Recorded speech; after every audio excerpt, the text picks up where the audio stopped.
bronchiolite, c'est une infection virale des bronchioles, c'est les petites bronches des poumons. Elle est due au VRS, c'est un virus respiratoire syncytial, c'est un virus saisonnier qui apparaît d'octobre à mars. Il est responsable chaque année de 35 000 hospitalisations et la bronchiolite touche un tiers des nourrissons de moins de 2 ans. Cette année, l'épidémie a été particulièrement précoce et sévère.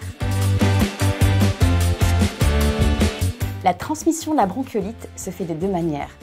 Par voie directe, d'une personne à une personne, avec la toux et les éternuements, et par voie indirecte, il faut savoir que le virus peut rester plusieurs heures sur les surfaces. Il se transmet aussi par les mains. La bronchiolite se manifeste chez votre nourrisson par une toux, une rhinite, une fièvre modérée et une respiration bruyante sifflante. Votre enfant doit être examiné par un médecin.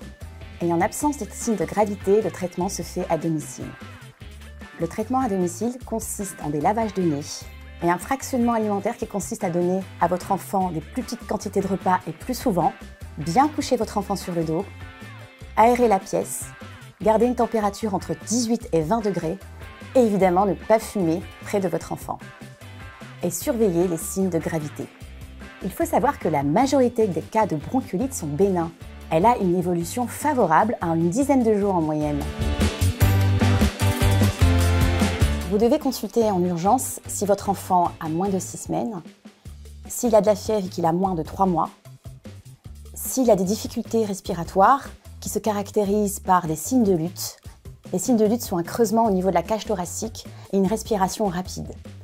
Si votre enfant n'arrive plus à s'alimenter, c'est-à-dire que s'il prend moins de 50% des quantités journalières habituelles, ou s'il n'arrive plus du tout à manger, il vomit à chaque biberon ou à chaque tétée. Si votre enfant a un comportement inhabituel, c'est-à-dire qu'il est mou ou alors très agité. Évitez d'emmener votre nourrisson dans les endroits publics confinés, où il risque de rencontrer des personnes adultes enrhumées.